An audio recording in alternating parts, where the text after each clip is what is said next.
Good morning, folkers. Freedom marchers. How you doing this morning? It's mad early. It's like 5:48 in the morning. And it is a Wednesday, October 19th. October 19th, 2022. Today is my wife's birthday. Happy birthday, wifey. Even though she don't watch my fucking channel. Anyway. So, how y'all doing? I just wanted to get into this Shane Hazel cat real quick, man. I watched the gubernatorial debate, and Stacey Abrams, Governor Kemp, and this cat Shane Hazel. Never heard of him before, but man, I like the shit that he's saying. And if I were a voter and lived in Georgia, right? If I believed in voting, and I lived in Georgia, and I was frustrated with both parties, the left and the right, Republicans and Democrats, I would definitely vote for Shane Hazel. But the reality is, I don't believe in voting, and voting is worthless. Voting is submission. And even if you're voting for a libertarian who hollers freedom all day, you still are submitting to a libertarian. Because they understand that this libertarian is going to be restrained, okay? He can want as much freedom as he wants, right? He can be like 80% of the population of Georgia can vote for this Shane Hazel character, and Shane Hazel could become the governor of Georgia. But you have to understand that there are two houses of legislature in Georgia that he has to contend with just to get shit put in front of him to make certain changes.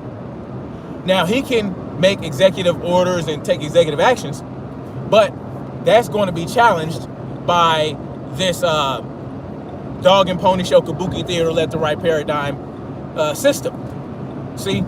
So that even if you are someone who wants to be, who wants freedom for his people, and you go out and you run for office, and your intent is to get more freedom for your people, you still are going to be constrained, you're going to be restricted, you're going to be suffocated by the system that's already in place, all right? So that's something we have to understand. This Shane Hazel cat, hey, he's hitting all the right points. He's saying all the right things. Keep government out of your business. He ended civil asset forfeiture in the town. So that he actually did something in a small town. He talked about Helios, Georgia, some shit, where he talked about how he ended civil asset forfeiture in this little area, and the police were less on the streets. They were on the streets less than they needed to be. So that took off a lot of pressure off the police officers, and that it reduced crime, because if people are out there and they're transacting as they feel they want to, whether they're selling drugs, selling private property, and they don't have to worry about the police snatching it up, well then, of course there's going to be less crime, because you're having mutually agreed upon transactions between individuals, or you're just able to keep your shit. And you don't have to worry about being harassed by the police. So somehow he said he was able to keep police off the streets more. Like, these both Kemp and Stacey Abrams want to put more pigs on the streets. But Stacey Abrams wants to take the firearms off the streets, right? Guns away, law-abiding citizens, and put more boots on the streets. And Kemp, he just is allowing people to carry firearms and have more firearms, but he still wants more boots on the streets. He wants to go out and do all these things. He wants to have more jackbooted thugs out on the streets. Whereas Hazel, he doesn't want that. You know what I'm saying? He's like, man, we need to keep the government out of our lives. He's talking about education, going back to the private sector, like parents taking charge of their own children's education. Keeping the government out of the education system is a good thing. Keeping the government out of the healthcare system is a good thing. And he highlighted this because he's a veteran. And he highlighted this by pointing out that the VA, the healthcare system, is trash.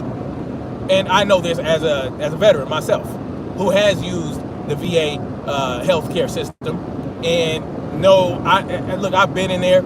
I've seen veterans like sitting in wheelchairs, like they're on their last leg of life, and no one's giving a fuck, and they're just left out, and no one gives a fuck. Why would you want government? Why would you want to spread that out through every citizen? You know what I'm saying? Not only will you subjugate veterans to this horrible healthcare system, but you want the entire population to be subjected to that? It's completely asinine. Ask anybody who lives in Canada, right? Ask any Canadian if they want to go in for routine shit, how long they have to wait to be seen for regular ass shit. That's what you're talking about, right? That's what happens with the VA. You might have to wait 3, 4, 5 months to have a doctor's appointment. You know what I'm saying? Now, I will say they have gotten better in certain areas, because like I said, I use the VA healthcare system because, hey, shit, why not? But they have gotten better in certain things. You know what I'm saying? But it still is a pain in the ass to get an appointment for certain things. And that is, you know, if you left it up to the private sector for the individual to take charge of their own health care, you wouldn't have these problems. Well, how would you do that? Well, first of all, you stop taxing people, right? End taxation and allow people to put their money where they feel is useful, right? And let me tell you something. People will, all right? They will, if they feel it's needed, they will put money into the community. They will contribute to the community funds. And that's how you have to do it. And then, okay, so on a grander scale across the whole nation, how do you fund the military? Well, people, again, people have more sense than government and the elites give them credit for, okay? People will see the wisdom in funding the military to protect the borders, to protect their country, and so they'll put money into that. You know what I'm saying? But if you force everybody, if you take, you have to understand, a lot of this money is not going to the military. A lot of this money is going to foreign nations. A lot of this money, and it's going to foreign nations so they can flood the world with this American fiat currency to maintain some level of power. You understand what I'm saying? But if you ended all the fiat currency, if you gave people their freedom back and all that type of shit and removed government from people's lives, then you wouldn't need that, right? You would ensure that your country is strengthened by your military. You wouldn't need your military all over in all these other fucking different countries. Bring the troops back. Understand what I'm saying? And we would not need to spend as much money on the military. You understand? The military budget is so high because we have spread our military out through all these other countries, and of course you have to fund them. You have to pay these soldiers. Not only that, but you're giving money to these countries that you have your bases in. Bring them back here, and less money would need to go into the military fund. You ensure that we protect our borders, and yeah, will you maybe sometimes will they have to go out and do certain things? Will certain commissaries and all this other type of shit, will they have to go into other nations to deal with certain? Of course, right? Of course, but it doesn't have to be on such a grand scale. There are ways you can do it. You don't have to steal people's wealth. You don't have to take people's wealth and redistribute it by force. And that is what Hazel is pointing out. And I hope people actually see it. He doesn't stand a chance in hell. But I guess his idea is to force a runoff election. And all, I don't know. But this is what I would do, right? I would have done the same thing as Hazel done. I'm not expecting to win the election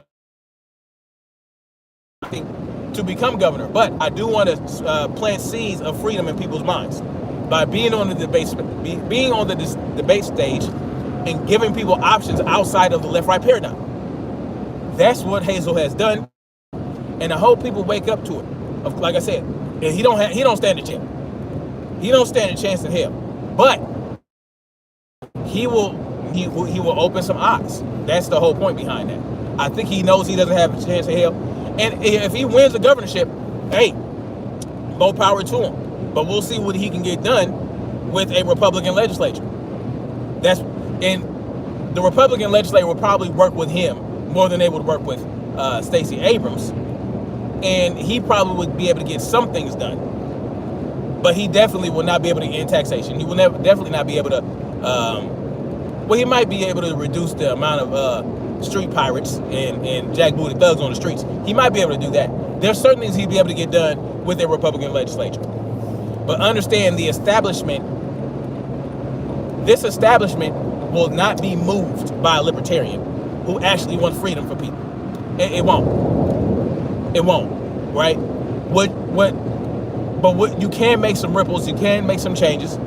But at the end of the day, when there's another election, he can only run for, he can only be governor for so long, and somebody else will come along and reverse everything that he's done. The best thing you can do is completely decentralize government, right? You decentralize the federal government, give power back to the states, right? Then you decentralize state government and give the power back to each community.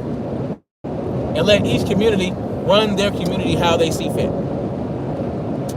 And of course, you know, look, a lot of people, look, you would be surprised of how many people share the same values. You'll be surprised the number of people that share the same values, right? And the interesting thing is, I have less in common, and a lot of black people have less in common with white liberals than they do white conservatives. Black people have more in line with white conservatives than white liberals. But somehow they were able to snake and finagle and get the black vote. I don't understand it. You know what I'm saying? They did it some type of way. But a lot of people share the same values.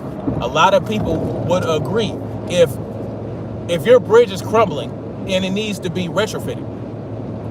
Well, people are going to see the wisdom in saying, hey, let's go ahead and get this bridge fixed. Let's fill these potholes, right? Oh, there's a leaky pipe in the school. Well, let's get this shit fixed. You know what I'm saying?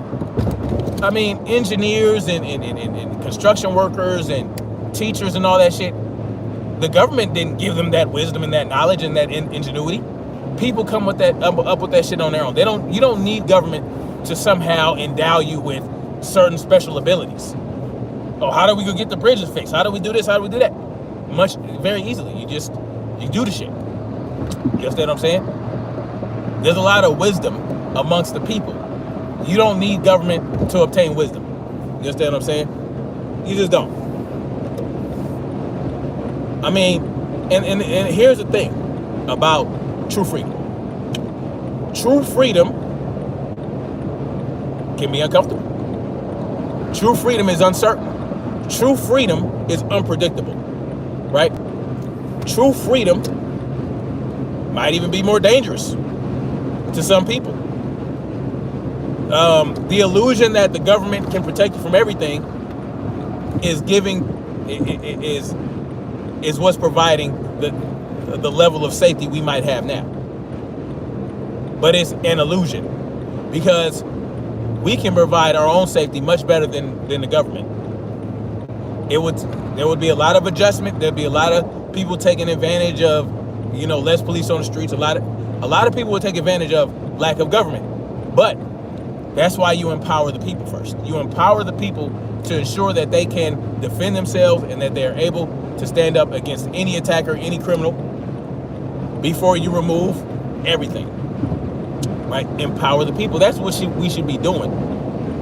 From cradle to the grave. A subject in school should be self-defense, right? Weapons training, hand-to-hand combat training. These are things that are crucial. You can get rid of social studies, right? Who needs that? Yeah, learn some history. What you need is math, science, and motherfucking history, right? In terms of socialization, well, you're gonna learn socialization from your parents.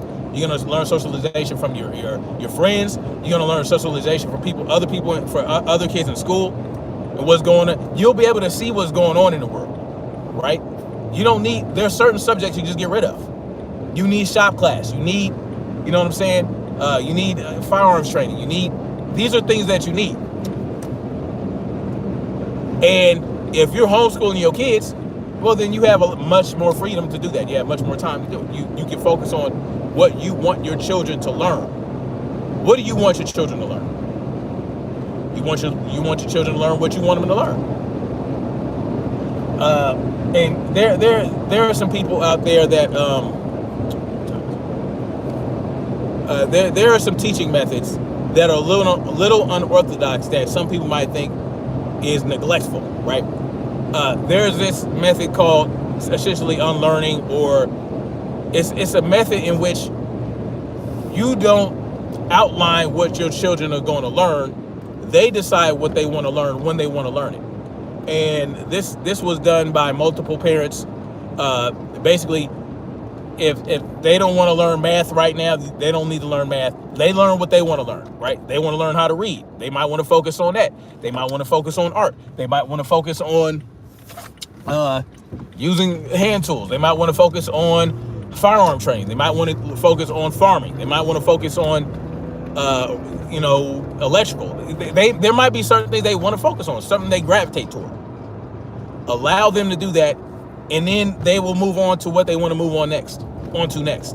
And surprisingly, these children tested very highly on certain tests, on certain assessments, and they were able to and that's a level of freedom that is the most important when you're raising children, man.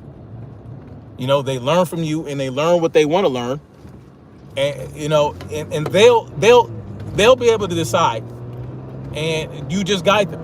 You guide them, right? Now, you can campaign for what you want them to learn. Like you say, you know what, you might want to learn this right now because, you might want to go to the store and buy something. You need to learn how to use and count money, right? And they might see the wisdom. Okay, well, let's learn that. You guide your children, right? Of course, you have to have a certain level of authority over your children because they are still children. They're impressionable, and there are certain things they need to learn in a certain way. But at the end of the day, you also want to teach your children the utmost freedom, right? You want your children to know that freedom is tantamount. Freedom is tantamount. Without that, well, what do you have? But anyway, thank you guys for joining me today. Much love, like, share, subscribe. Let's see.